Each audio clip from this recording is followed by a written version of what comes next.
Bueno, ¿qué tal? Buenas tardes a todos. Mi nombre es Eduardo Pérez, yo soy representante empresario de la Comisión de Agricultura del Sudoeste.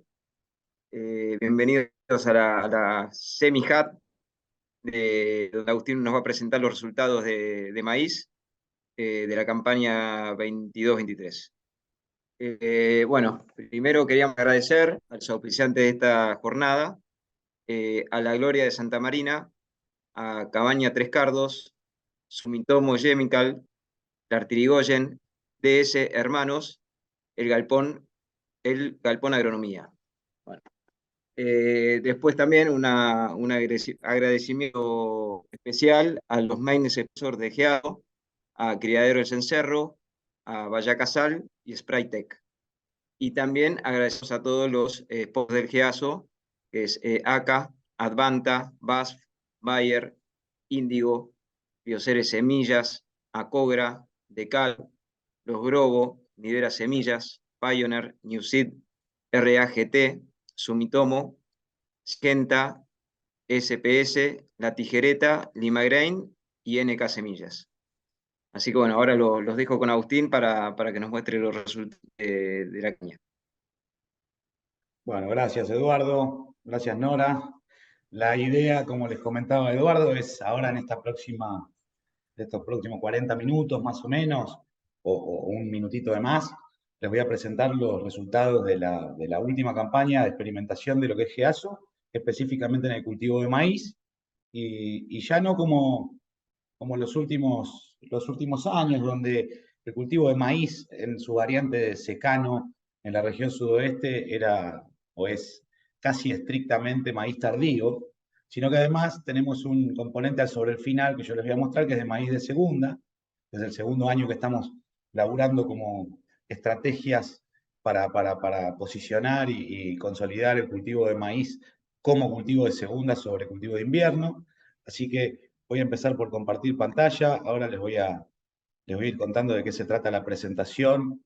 Creo que están viendo mi PowerPoint en este momento. Si no, me avisan. Ahí vamos. Muy bien.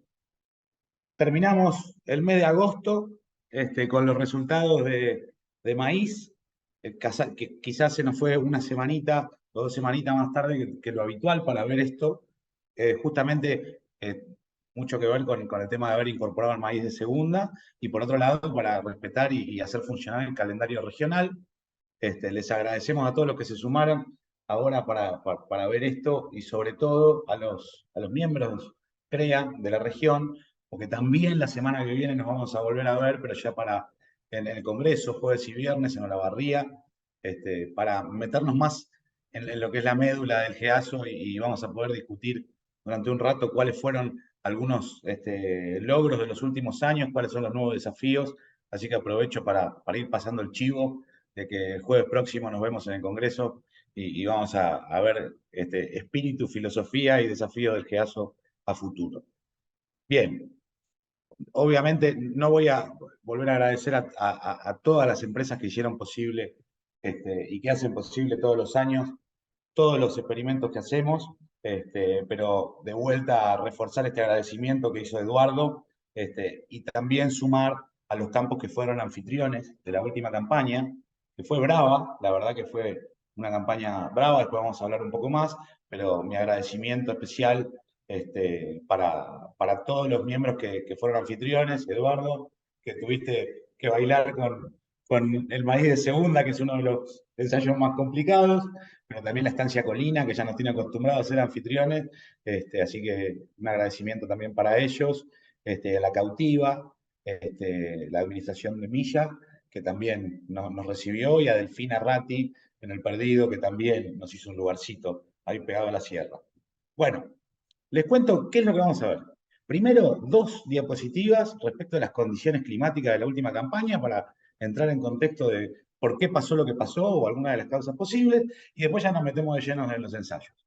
Las ubicaciones, las características generales de dónde los implantamos a los cultivos de maíz, y para analizar los resultados arrancamos con genética, que vamos a usar primero y ver bien a fondo los resultados que se obtuvieron en GEASO, y después hacer un balance de la genética que tuvimos, comparando y analizando los datos, juntándonos con otras redes CREA que nos permitan hacer un análisis un poco más profundo.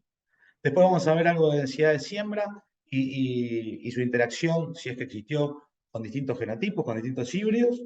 Nos metemos en uno de los temas que nos pidieron énfasis desde la Comisión de Agricultura y las reuniones que tuvimos con las empresas, que es el tema de nutrición. Nos metimos en fósforo y en nitrógeno, y en el caso particular de nitrógeno, también estuvimos explorando un poquitito el momento de aplicación del nitrógeno, que después les voy a comentar dónde radicaban algunas de las dudas o de las hipótesis sobre las que trabajamos. Y después, como para terminar con lo que es maíz, maíz tardío, vamos a hablar de lo que nosotros decimos no tradicionales, qué hicimos en tratamiento de semillas, trabajamos con biológicos, con fitoestimulantes, y después qué hicimos en tratamiento de cultivo, fertilizantes foliares y fitoestimulantes también. Para el cierre, los últimos 3, 4 conceptos los vamos a ver sobre lo que es maíz de segunda. ¿Sí? Bueno, sin más preámbulos, arranco y les cuento cómo estuvimos en términos de precipitaciones. Acá justo no se ve, no importa, el mes. Pero vamos a hacer foco, esto es marzo, el mes que llovió mucho, esto es enero, que tuvimos algo de lluvias, pero un diciembre extremadamente seco, un febrero extremadamente seco. La verdad que tuvimos toda la previa del cultivo con bastante sequía. Fíjense, las barras muestran las precipitaciones de la última campaña, mientras que la línea muestra cuál es la mediana histórica de los últimos 40 años. Así que podemos ver que en la previa a los momentos críticos e incluso sobre el momento crítico tuvimos un déficit de precipitaciones bastante fuerte, ¿sí? Por otro lado, quiero mostrarles las temperaturas que tuvimos, la marcha diaria de temperaturas máximas en rojo a paso diario, temperaturas mínimas en azul a paso diario. Esta es información que obtenemos de la Oficina de Riesgo Agropecuario, que es información pública. Y yo acá quiero mencionar 2 o 3 cosas. Cuando uno mira este electrocardiograma de temperatura, difícilmente diga algo en sí mismo si no se pone a mirar en detalle. Ahora, lo que se ve, las líneas fuertes, lo que muestran es lo que fue la última campaña, la marcha diaria de máximas y de mínimas. Ahora, eso que parece como resaltado, una sombra grosera rosa y otra más celestita, lo que muestra es cuáles son los rangos normales que se exploraron durante los últimos 40 años. ¿Cuál es la variabilidad esperable de máximas y de mínimas, tomando como referencia los datos históricos?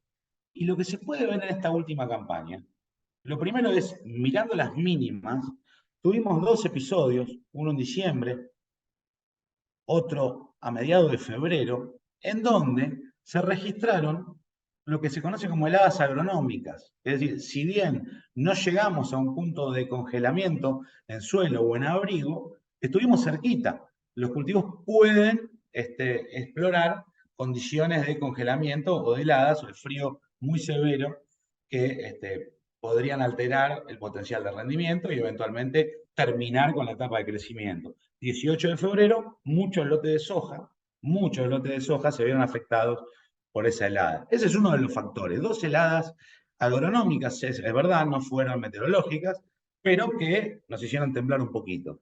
Y quizás el otro fenómeno, y el más anómalo que tuvimos en la última campaña, fueron, si ustedes miran las temperaturas máximas, van a ver que tuvimos una ventana estival en donde las temperaturas máximas superaron los 35 grados. ¿Sí? Superaron ampliamente los 30, que es el punto a partir del cual la tasa de crecimiento de un cultivo, incluso de maíz, se puede empezar a deprimir, sino que además atravesaron los 35 grados, que ya se pueden considerar, sobre todo en condiciones de baja humedad relativa, temperaturas estresantes, que pueden generar un estrés en el cultivo y afectar directamente en sí mismo el rendimiento y el potencial. Y no solo eso, que tuvimos muchísimos días con máxima, más de 25 días con máxima por encima de los 35 grados, sino que además muchos de esos días se registraron durante el mes de febrero y marzo.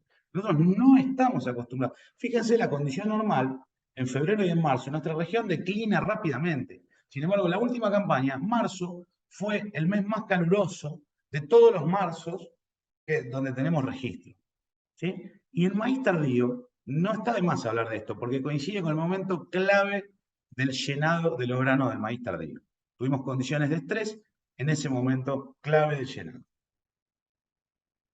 Si miramos Esto es un balance hídrico, es un modelo de balance hídrico, corrido para un suelo de referencia, que también lo genera la Oficina de Riesgo Agropecuario. Nos muestra, está bien, no es estrictamente un maíz tardío, es el maíz que simula más tarde este modelo, con fecha de siembra de referencia del 6 de noviembre, en donde vemos la marcha de humedad en el suelo. Esto parte de un modelo, donde decimos, bueno, a mediados de noviembre, donde se empiezan a disparar las fechas de siembra, los suelos estaban relativamente cargados, 60, 70, 80% del agua útil disponible al momento de la siembra de estos cultivos.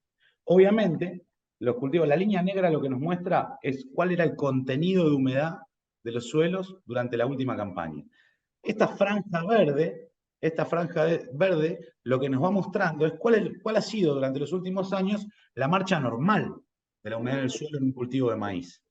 ¿Sí? Fíjense que la marcha de la última campaña atravesó los puntos de marchitez y en estadios ya bastante tempranos durante la implantación del cultivo, las primeras etapas, y entramos a este sector amarillo que es el momento del periodo crítico simulado, digamos que para una fecha de siembra tardía tradicional nuestra nos tendríamos que ir un poquitito más atrás, ¿sí? Con muy bajo contenido de humedad en los suelos. En este modelo se muestran por debajo del punto de marchitez, es decir, lo que podemos sí interpretar fácilmente es que estábamos bajo condiciones de estrés que recién en términos de lluvias se revirtieron, como les mostraba al principio, durante el mes de marzo. ¿Sí? Pero toda la etapa crítica y los inicios del llenado, esos momentos de esos golpes de calor muy fuertes, se produjeron con contenido de humedad en el suelo muy bajos, muy limitantes.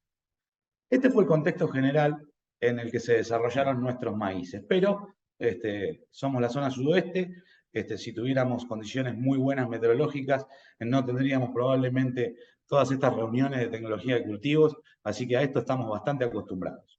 Metámonos con nuestros ensayos. Trabajamos en 4 localidades.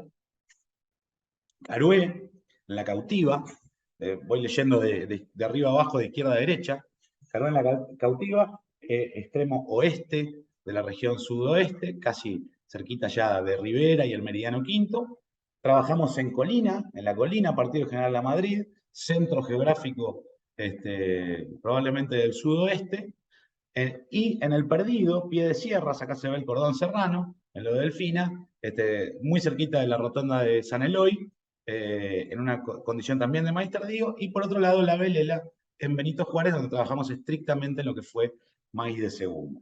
En la Cautiva y en la Colina hicimos todos nuestros protocolos de experimentos, mientras que en el Perdido hicimos estrictamente lo que fue genética, y en la Velela trabajamos directamente sobre el cultivo de maíz de segunda. Bien, condiciones generales. Bueno, tratemos de entender un poquitito qué es cada cosa, aunque después podemos volver en la medida que yo les muestro los resultados. La Cautiva del CREA Carué Banguelén, sembramos el 25 de noviembre, 40.000 semillas por hectárea, planteo bien típico de lo que es nuestro maíz. En términos generales, esa fue la densidad de siembra general, con la que hicimos de ensayos comparativos de rendimiento, o lo que es nutrición, en una siembra 52, sobre maíz sobre maíz, con buena dotación de fósforo en el lote, pero además tiene una fertilización con diamónico, y se reforzó nitrógeno por encima de los 83 kilos por hectárea, se reforzó con urea todos los ensayos, excepto el de nutrición que se hizo específicamente. En Colina muy parecido, 24 de noviembre, 40.000 semillas, en este caso antecesor trigo, buena dotación de fósforo en el lote, pero además se aplicó diamónico a la siembra, con una dotación de nitrógeno inicial alta, pero que además se reforzó con una aplicación de urea, mientras que en el Perdido el sistema fue sembrado un poquitito más tarde, sobre avena vicia, ¿sí? Porque quizás por eso arrancamos con un poquitito menos de nitrógeno a la siembra, pero no estaba dentro del planteo hacer una refertilización, presumimos que como consecuencia de haber tenido vicia como antecesor. Bien, metámonos de lleno en los resultados de estas 3 localidades. Genética. Lo primero, vamos con Colina. Colina, estos fueron los resultados de genética. Vayan viendo, estamos con un rendimiento medio, apenas por encima de los 80 quintales, donde los materiales que mejor anduvieron estuvieron por encima de los 100 quintales de rendimiento, encabezando la tabla 7303, 7220, la tijereta 725, NK 855, también lo pueden ver en algunas redes como Experimental 3007 a ese material, Advanta 8122, y así pueden ir viendo el ranking general de cómo nos fue en Colina con los híbridos. Pero yo les quiero contar, si ustedes se miran con un poquitito más de detalle, van a encontrar que tenemos entreverados acá algunos materiales como el 0622, 9946, 098, que son materiales precoces, de ciclo precoz. En este caso, yo lo pongo acá como un mensajito para que lo vayan viendo, los materiales precoces tuvieron un promedio de 62 quintales por hectárea, ¿sí? Mientras que los ciclos completos, por hacer un gran grupo de todo el resto de los materiales, estuvieron en 82 quintales, 83 quintales por hectárea de rendimiento. Esto estadísticamente es significativo. Los precoces rindieron sistemáticamente menos que los materiales de ciclo completo, ¿sí? Ahora, pasemos a la siguiente localidad, Carué. ¿Sí? Están por orden de fecha de siembra. Carué, 25 de noviembre. En este caso, el rendimiento medio fue alrededor de, arañando los 60 quintales, 2.000 kilos más abajo de potencial de rendimiento, 2.500 kilos más abajo de rendimiento medio, en donde, bueno, en este caso, los materiales que se llevaron los podios fueron 77-61 de Nidera, 878-55 de NK, BAS 73-44, la tijereta 718, y empezamos a ver 718 quizás el ciclo completo más corto de todos, 0622, material precoz, también en el grupo cabeza, ¿sí? Acá miramos el 098 de Vallacasal, también otro material precoz en mitad de tabla, y recién aparece por el fondo 9946.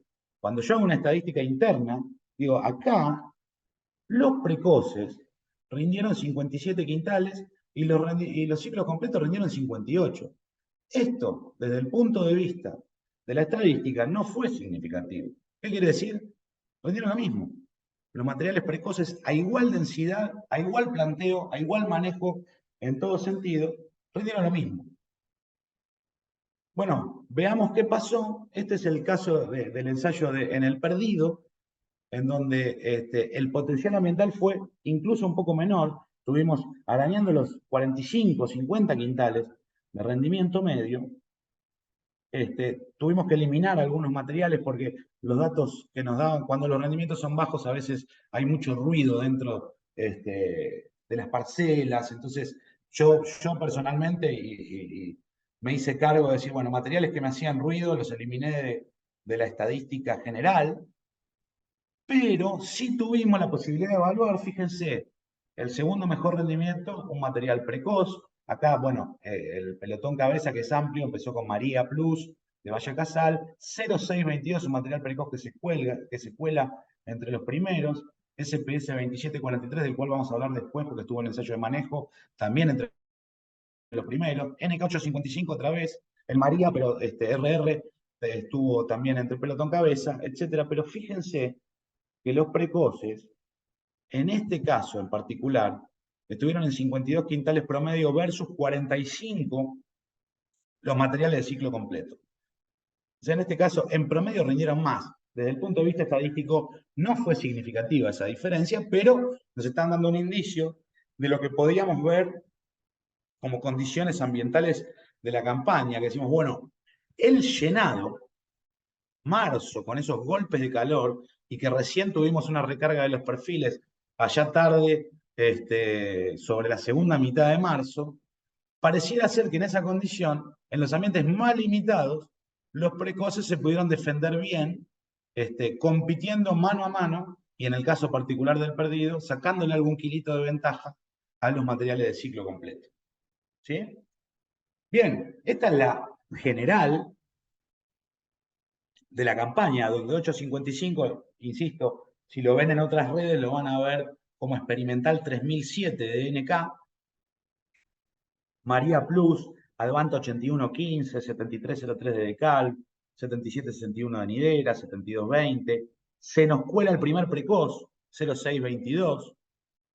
El Advanta 8122, la tijereta 718, que es o en los ensayos lo hemos visto comportarse como un semi-precoz, un parecido a 0622, un poquito más largo, 725, 870, 842 y Pioneer 2021 fueron los que superaron la media de rendimiento. Bien, yo los tengo acostumbrados a hacer ya este tipo de análisis, tratar de entender estabilidad y rendimiento medio de los materiales. Acá tenemos información del GEASO, que sería sudoeste, más la región oeste arenoso, CREA, más la región oeste también CREA, donde metimos todos los maíces tardíos en un pool de datos, y estos son los materiales que generaron, con los que yo pude trabajar al menos con 7 datos, ¿sí? Con 7 localidades distintas de la última campaña. Bien, estos gráficos se leen fácil. De izquierda a derecha es el ranking. Lo que estuvo más a la derecha de todo, perdón, de derecha a izquierda es el ranking. Lo que estuvo más a la derecha fue en promedio los materiales que más rindieron. 7303, la tijereta 725, NK 855 y María Plus de Valla Casal. ¿Sí? Entonces podríamos leer un ranking de derecha a izquierda en términos descendentes. Y por otro lado, de abajo para arriba, o de arriba para abajo, lo que podemos ver es la estabilidad o la adaptabilidad de los materiales. ¿Qué significa esto? Que cuando los materiales están arriba, en este gráfico, lo podemos denominar como materiales adaptables, que cuando el ambiente mejora, esos materiales mejoran más incluso que el ambiente su rendimiento, pero cuando cuando el ambiente empeora, se vieron más perjudicados que la media en términos de rendimiento. ¿Sí? Eso adaptables, o con mucho requerimiento, digamos. Cuando aparecen los requerimientos, explotan en rendimiento. Cuando el ambiente es mezquino, les va peor que a la media. Mientras que los que están más abajo, en este tipo de gráficos, son los más estables. Si el ambiente empeora, no se deprimen tanto. Ahora, si el ambiente mejora mucho, tampoco mejoran tanto. Son materiales más estables. Entonces podemos ver como materiales súper estables con buen rendimiento, 855, y un material que mostró muy altos rendimientos, pero sobre todo en los mejores ambientes, a 7303 o la tijereta 725. Este tipo de gráfico pretende explicar no solamente el ranking, sino a dónde nos conviene ubicarlos si tenemos ambientes de más o menos potencial. Los que están más abajo en este gráfico son los más estables, son los que mejor toleran los peores ambientes, mientras que los que están más arriba son los que mayor potencial van a expresar en los mejores ambientes de la zona. Bien, esto es lo mismo, pero con un pool de materiales mucho más chico, que son los que estuvieron en todas las localidades. ¿Sí? Acá tengo 10 datos, por lo menos 10 datos por híbrido. Me tuve que quedar con mucho menos híbridos porque no compartimos la misma nómina de materiales entre distintas regiones, pero bueno, nada más se los dejo por si alguno quiere hacer, le gustó alguno de estos 7 u 8 materiales y dice, bueno, quiero hacer más foco y ver con más información mi decisión. Bien. El último tema acerca de nuestros ensayos comparativos es sobre los dos ambientes o las dos localidades que cosechamos en una fecha que puede ser de interés, cuando los materiales están entre 16 y 18 puntos de humedad. ¿Qué diferencias hubo entre todos los híbridos que se evaluaron en esta campaña? Obviamente, materiales de este ciclo precoz en la punta, con los valores más secos de todo, y ciclos más completos más abajo en esta tabla, pero con una diferencia ya para estas fechas. Imagínense junio, de 2 puntos y pico entre los extremos. Bien, se los dejo. Así que genética, y repasando un poco nuestras novedades, laburamos en 3 ambientes. Uno de buen rinde con 80 quintales de rendimiento medio, uno intermedio de 60 y uno un poco más, más restrictivo de 46. En los materiales, en los ambientes de menor potencial, vimos que no hubo diferencias entre los precoces y los ciclos completos, probablemente porque el momento más complicado de la campaña fue al final, con esos golpes de calor y falta de humedad, durante el principio de marzo. Así que ahí rindieron más o menos lo mismo. En el mejor ambiente, los ciclos completos se portaron bastante mejor. Se destacaron distintos materiales, pero cuando miramos por potencial vimos 7303, 855, la tijereta 725 y Vallacasal María Plus como los que mejor performaron en cuanto al rendimiento medio, sobre todo en los ambientes de mejor condición. En cambio, si lo miramos por estabilidad, podemos quedarnos con que 855, VAS 7344 y el caso particular del 0622 siendo precoz para esta campaña, se comportó como un material muy estable. ¿Sí? Bueno, esto les comentaba de genética. Vamos a ver los datos de densidad de siembra y qué resultados tuvimos por híbrido y por ambiente. Lo primero, cuando uno hace un análisis estadístico de las cosas, y empiezo por el caso de Colina, donde se pudo laburar con todos los materiales, se pudo trabajar con todas las densidades, etc. Lo primero que hacemos es tratar de sopesar a nivel general del ensayo qué variables de las que se evaluaron fueron las que más peso tuvieron. Y aunque parezca broma, cuanto más chiquito es este número, más peso tuvo la variable sobre los resultados. ¿Sí? Entonces, acá lo que definió los rendimientos en Colina fue fundamentalmente el híbrido, en segundo lugar la densidad de siembra, y no tuvo relevancia la interacción entre el híbrido y la densidad de siembra. ¿Sí? Eso es lo que les quería mostrar. Entonces, avisando un poco de qué van los resultados, el híbrido fue la variable que más definió los rendimientos, la densidad en segundo lugar, y la interacción entre los dos factores no fue tan importante.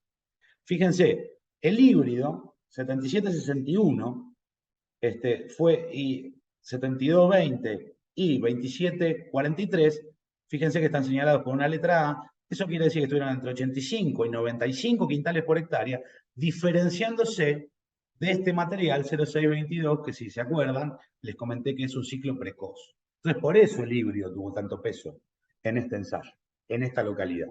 La densidad de siembra, sí, lo que podemos ver es que 40.000 semillas por hectárea se comportó mucho mejor que 20.000 y que 60.000. Perdón, acá está mal pasado. Esto es otra B, no es una A. Discúlpenme. O sea, yo esto lo tipeo a mano y se me truló.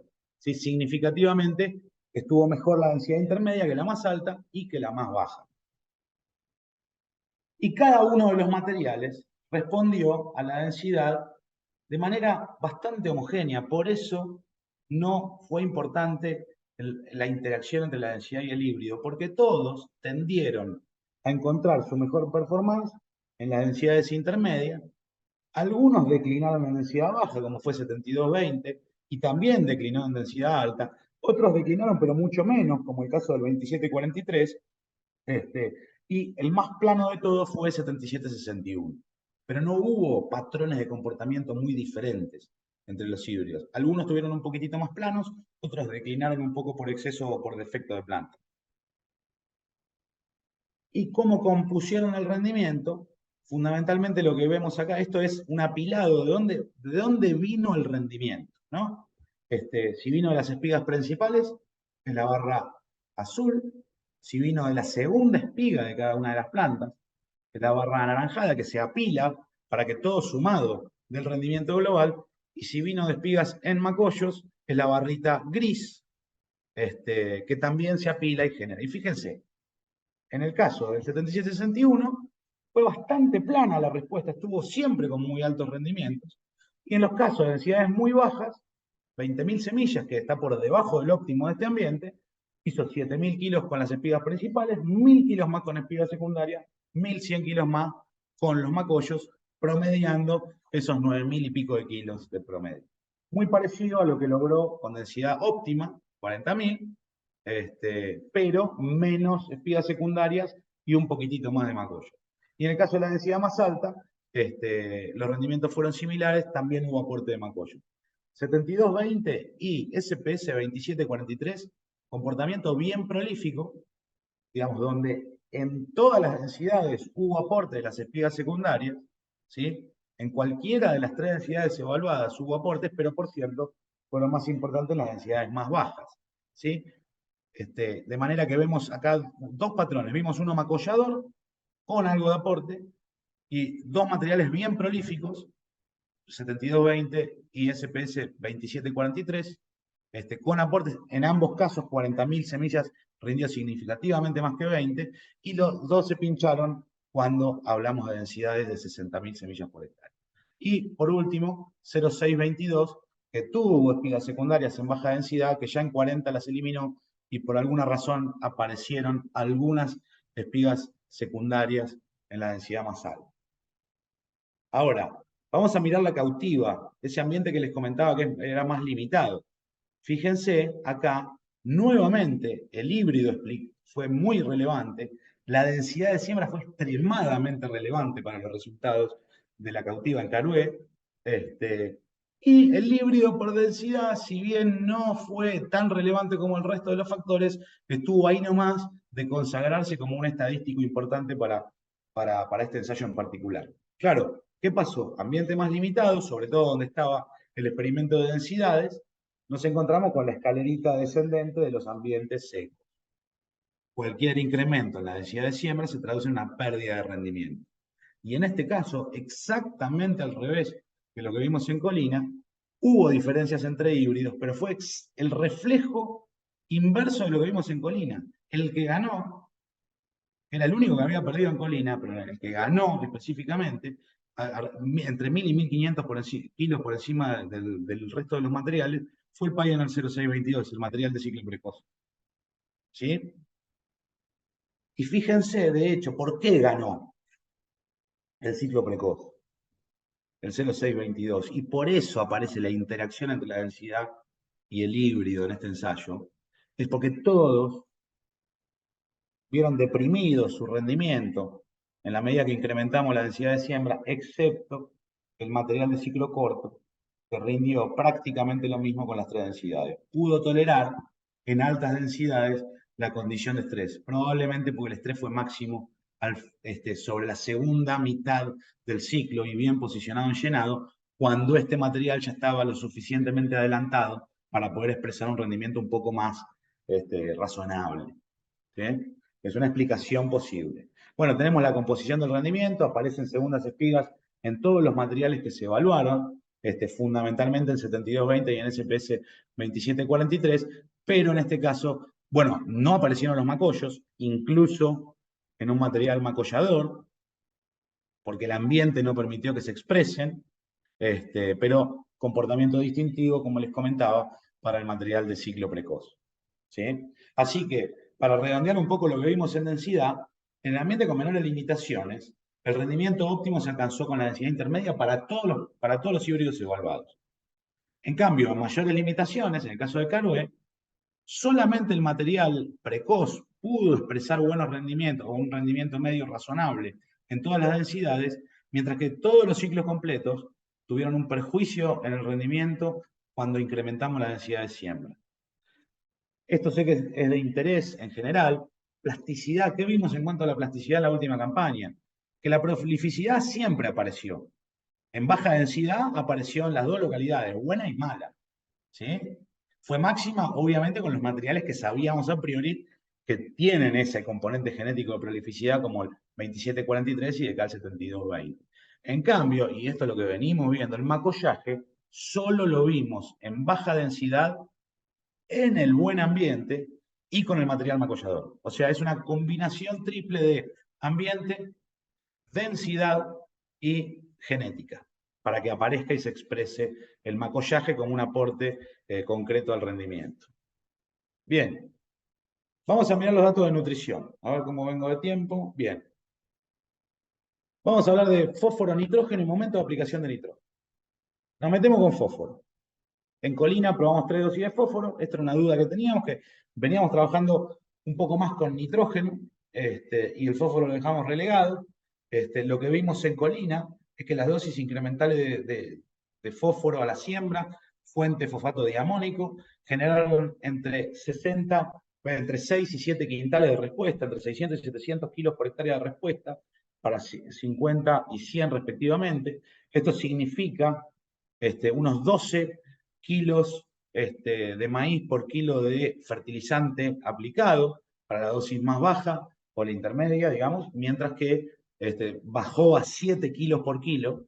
En cualquiera de los casos esto se paga cuando incrementamos la dosis a 100 kilos de fósforo. En el caso particular de la cautiva solo pudimos evaluar 100 versus 0 y la respuesta en kilo por kilo fue de 5,7 kilos de maíz por kilo de fertilizante.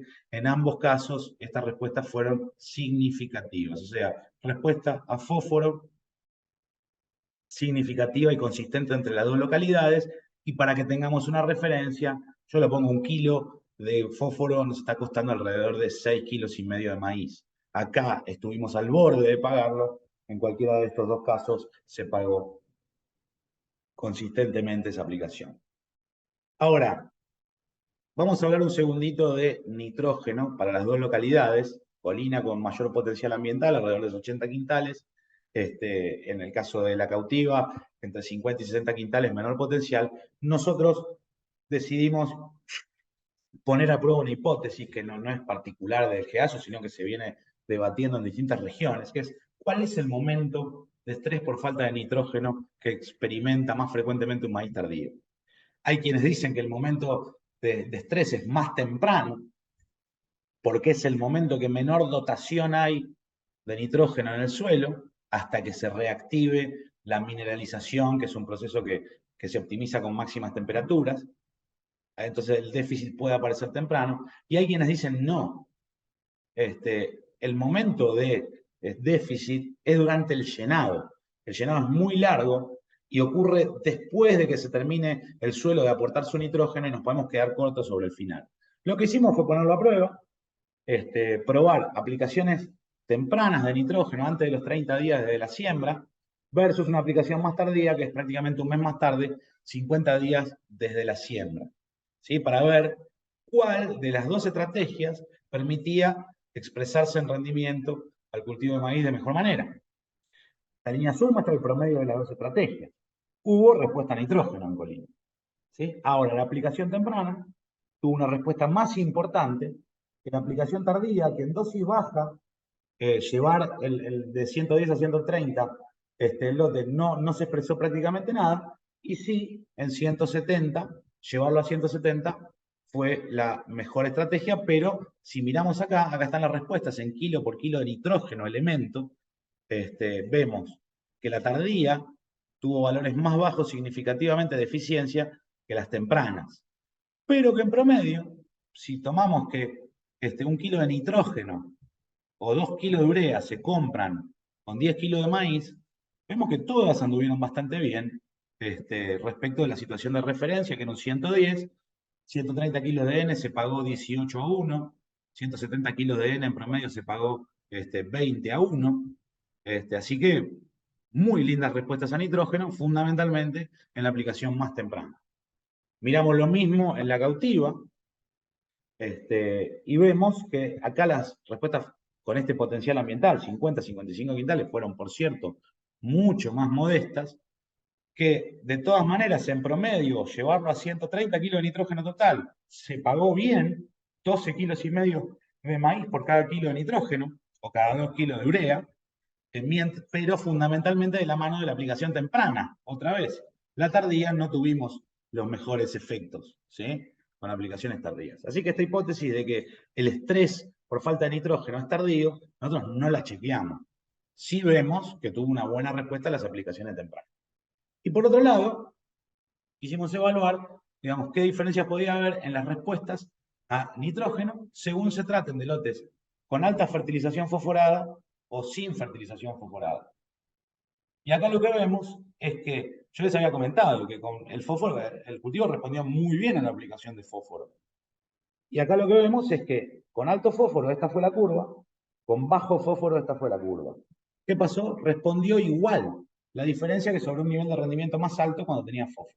Es decir, el fósforo en sí mismo no limitó la respuesta a nitrógeno. El fósforo no nos limitó la respuesta a nitrógeno. Todos los tratamientos pudieron responder a nitrógeno, con o sin fósforo.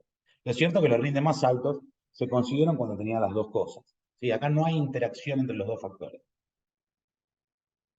Bien, vamos a ver en la Cautiva, hicimos lo mismo. Y de vuelta, con la dotación más alta de fósforo, tuvimos una mejor respuesta. En este caso sí vemos que cuando no teníamos fósforo, el cultivo no respondió. Cuando teníamos fósforo hizo una pequeña respuesta a la dosis inicial y después se plafonó. Entonces acá sí pudimos ver algo de interacción entre un factor y el otro, ¿sí?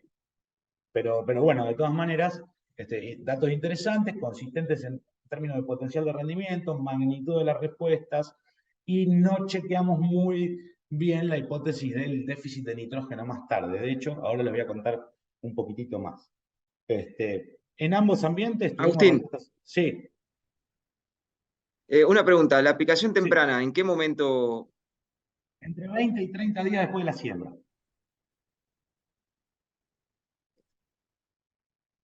Bien.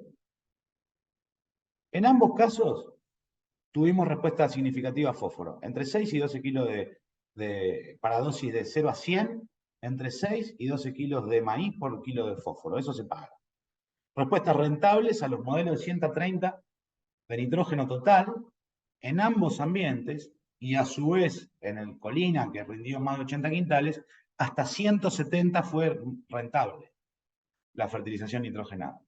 La aplicación temprana, por cierto, tuvo más eficiencia que la tardía, ¿sí? Y esta hipótesis de interacciones, el fósforo me limita la respuesta a nitrógeno, la vimos en Carue con menos rinde y no la vimos para nada, fue, de hecho, líneas paralelas que les mostraba para el caso de Colina, ¿sí? Vamos a ver no tradicionales y quiero compartir con ustedes estos datos que es, la verdad, primera vez que lo vemos tan consistente. En las dos localidades probamos. Versus un testigo donde la semilla no se trató más que con sembradora y fertilizante, digamos, tuvimos Topsil como fitoestimulante con un aporte de zinc, que en las dos localidades, en este caso estuvo unos 300 kilos arriba que el testigo, pero no le alcanzó para ser significativo. En este caso prácticamente tuvieron el mismo rendimiento. Y cuando empezamos a meter biológicos, tricovidas con el Topsil, tricovidas solo, índigo 30 como combinación de biológicos, de bacterias en sí mismos, vimos que se dispararon las respuestas. Acá yo les dejo los estadísticos, acá para considerar desde el punto de vista de la estadística que una respuesta es significativa para la distribución de datos que tuvimos en este ensayo, estábamos entre 700 y 770 kilos, y fíjense que tuvimos respuesta de 1000, 1200, 1.600 kilos por hectárea. A biológicos en el caso de Colina, y en el caso de la cautiva, en Caruel, también tuvimos hasta 1.900 kilos de respuesta a la inoculación con biológicos. Recuerden, la cautiva, ambiente más arenoso, con menos dotación de materia orgánica, naturalmente, vimos muy buenas respuestas a la parte de biológicos. Así que nos dejó con ganas de indagar un poquitito más esta última campaña. Otra curiosidad que tuvo la última campaña es cuando nos metimos en el trabajo de evaluar fertilizantes foliares junto con fitoestimulantes y aplicaciones foliares, no tuvimos respuesta, que en los años pasados sí veníamos teniendo respuesta. Y de hecho, una casi que curiosidad, es las dosis altas de fertilizantes y de nutrientes directamente por hoja, que tenían un efecto visual muy atractivo cuando hicimos las recorridas, la verdad es que se manifestaron negativamente en términos de rendimiento. No le alcanzó para ser significativo, pero hubo algo, no sabemos bien qué fue, que nos generó un efecto visual interesante y que después se tradujo en el mismo rendimiento o menos. Así que nos dejó alguna idea confusa en la cabeza, pero probablemente esa condición de estrés durante el llenado nos esté haciendo muchos ruidos que no estamos hoy en condiciones de interpretarlos nítidamente. Bien, a ver, esto es un poco el resumen de lo que, de lo que les estaba comentando. Excelentes resultados con biológicos, con los dos biológicos que evaluamos, similares. No tuvimos efecto de fitoestimulantes. Y en foliares, a pesar de lo que veíamos como positivo cuando recorríamos, no tuvimos la diferencia de rendimiento que esperábamos, o incluso en algún caso nos sorprendió unos kilos menos. Bien, maíz de segunda, último tema, y ya no los mareo más. ¿Qué se evaluó? ¿Qué se evaluó en maíz de segunda? Evaluamos efecto de la densidad de siembra. Fíjense, el efecto fue nada de la densidad de siembra, 35.000 semillas versus 60.000, prácticamente los mismos rendimientos. Evaluamos ciclos, teníamos dos materiales 3 materiales de ciclo completo. Ahora les voy a dar un detallecito un poco más acabado. Y 3 materiales de ciclo precoz, con una leve diferencia a favor de los ciclos completos. Y evaluamos 3 niveles de nitrógeno aplicado: 0, 90 kilos de urea y 180 kilos de urea. ¿Sí? En donde vemos, sí, que los rendimientos con urea aplicada estuvieron 400 kilos por encima del testigo sin aplicar. Ahora me meto un poquitito más de lleno. Lo primero es, veamos la genética. Evaluamos estos 6 híbridos. Teníamos de mayor a menor en cuanto al ciclo, de Cal 7210, AK 470, la tijereta 718, ya una cosa intermedia tirando a precoz, Pioneer 0622, algún material precoz, y después Pioneer 9946, bien precoz, y Vallacasal 098, bien precoz. Estos fueron en promedio los rendimientos que tuvimos, considerando que cada material tiene 18 repeticiones adentro. ¿Sí? O sea que es más robusto que la media de nuestros ensayos comparativos. ¿Por qué tiene 18 repeticiones? Porque están trabajados de diferentes maneras. Entonces yo lo que hice fue, miremos, cuando teníamos alta tecnología, 60.000 semillas por hectárea y 180 kilos de urea, lo que nos encontramos fue que el material que se destacó fue AK470, que es, después de 7210, un ciclo, digamos, bastante completo para lo que es una siembra de segunda, quizás hasta un poco fuera de lugar, es demasiado confiado esto, creer que un material de estos puede llegar con 78 quintales por hectárea de rendimiento medio. Y en lo de alta tecnología, el más cortito le fue peor, 718 ahí, y 9946 peor. Pero entre precoces y ciclo completo estuvo los mejores rendimientos. Cuando estamos en baja tecnología, sin urea y en baja densidad, no difirieron tanto los rendimientos explorados, pero le fue un poquito peor a los materiales de ciclo más precoz. Así que bueno, se los quería compartir según el análisis de doblado, según el nivel de tecnología que se le aplicó a cada una de los sectores del ensayo. Bien, por otro lado, iba a decir, bueno, vamos a ver la respuesta que tuvimos a la densidad de siembra. Y yo empecé a analizar la información y veía ciertas inconsistencias. Cuando empezás a desagregar las cosas, vimos que, tanto para los ciclos completos, que eran, les recuerdo, 718, 470 y 7210, vemos que con bajo nitrógeno, el efecto de la densidad fue negativo, con alto nitrógeno fue nulo o positivo. Miramos los ciclos precoces, con bajo nitrógeno, sin aplicación de nitrógeno. Se nos hizo pomada el rendimiento cuando aumentamos la densidad, mientras que con alto nitrógeno se mantuvo o incluso en promedio mejoró el rendimiento. ¿Sí? Como que el nitrógeno pareciera estar limitando las respuestas a la densidad. O lo mismo, pero dicho al revés, es, ¿qué pasó cuando fue incrementando la dosis de nitrógeno según se trate de un cultivo de baja densidad o de alta densidad? Entonces, el cultivo de baja densidad, fíjense, tanto para los materiales de ciclo completo como para los materiales de ciclo precoz, el nitrógeno no me respondió, o me respondió incluso en este caso algo negativamente. Mientras que en alta densidad fue donde tuve, en ambos casos, tanto materiales de ciclo completo como los materiales de ciclo precoz, las mejores respuestas al agregado de nitrógeno. ¿Sí? No sé si soy claro. Pareciera ser que hay una interacción entre los dos factores, entre la nutrición y la respuesta a la densidad de siembra. ¿Sí? Entonces, y para terminar ya la charla, tuvimos un destacado comportamiento genético del 0622, quizás el menos precoz de los hiperprecoces, o el más corto de los ciclos intermedios o cortos, pero de ciclo completo, y fue independiente del nivel tecnológico. Este material se posicionó muy bien. Después vinieron los ciclos completos y más cortitos anduvieron un poco peor, sin una helada significativa hasta mayo. ¿Sí? La respuesta a la densidad fue, interactuó muy fuertemente con la dotación de nitrógeno.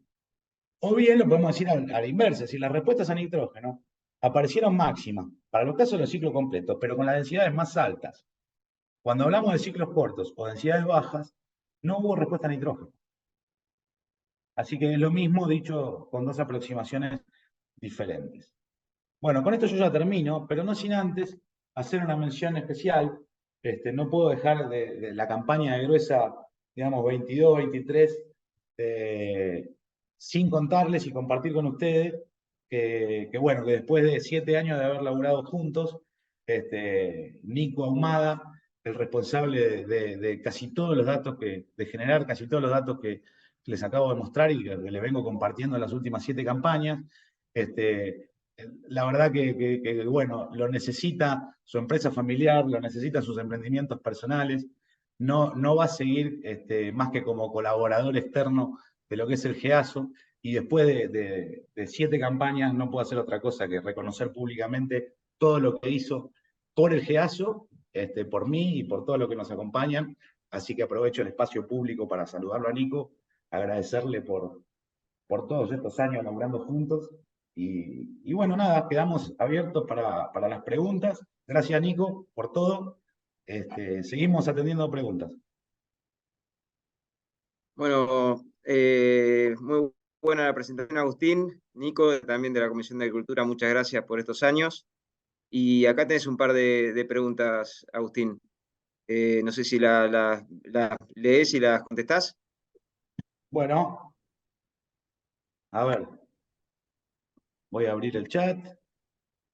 Eh, a ver, por alguna razón lo veo muy chiquitito. Bueno, ¿querés que te lea? Acá preguntan, una de las preguntas es si hay experiencia en aplicación incorporada de urea, digamos, de nitrógeno. Y hay distintas experiencias y la verdad bueno, siempre la ventaja o desventaja de una aplicación incorporada versus un boleo de una urea, o el hecho de que la urea sea tratada y no sea tan volátil, o el de usar otras fuentes, nosotros laburamos más comparando fuentes más o menos volátiles, depende mucho del ambiente, ¿no? Obviamente, si vos fertilizás, se registran precipitaciones inmediatamente después y tenés una incorporación rápida del elemento, la verdad es que no vemos grande diferencia entre incorporar y bolear. Cuando tenés un periodo extenso sin que se incorpore con lluvias y además una condición muy buena del cultivo posterior, sí empiezan a aparecer las diferencias de eficiencia a favor de las ureas tratadas, del nitrato de amonio calcáreo como una fuente alternativa no volátil y de las fertilizaciones incorporadas. Quizás las respuestas más o las diferenciales más importantes aparecen en maíz tardío, en ambientes más al norte y sobre todo en suelos más arenosos. Pero en el caso de lo que es GEASO, sí trabajamos comparando fuentes y vimos específicamente en esas condiciones donde se demoraron las lluvias y después tuviste un muy buen ambiente, grande diferencia de eficiencia, ¿sí? A favor de las fuentes no volátiles. Ahora, no la vimos tanto en el común de los casos y sobre todo cuando se incorporan rápidamente. Perfecto. Después hay otra pregunta sobre la aplicación foliar. Si pregunta si dice que la causa de que haya bajado el rendimiento no puede ser un aumento de la superficie foliar y que después no haya podido compensar, digamos. Seguramente viene por ahí la cosa, porque eso, sobre todo nitrogenado, me acuerdo de un tratamiento, Absortec 8 litros por hectárea.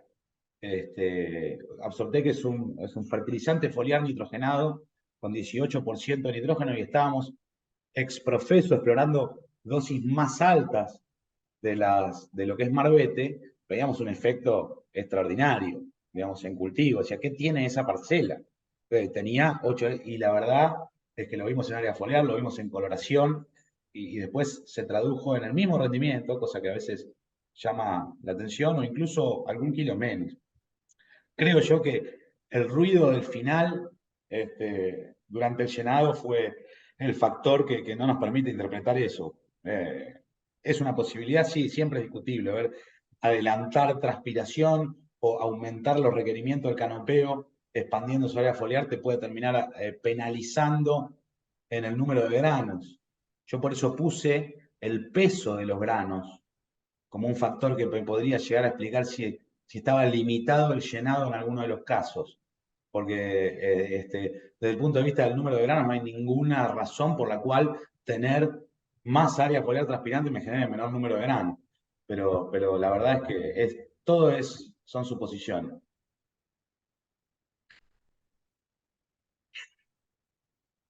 Después, si alguno tiene alguna otra pregunta, que nomás que abra el micrófono y intercambiamos, si quieren. Bueno.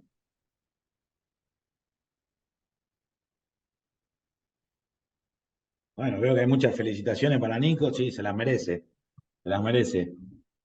Lamentablemente, eh, hay otras personas y otros emprendimientos que la necesitan mucho y nos tironean, pero bueno, por suerte ahora, desde el lugar de miembro CREA y de técnico asistente de empresas CREA también va a seguir participando desde otro lugar, un poco menos cansador capaz.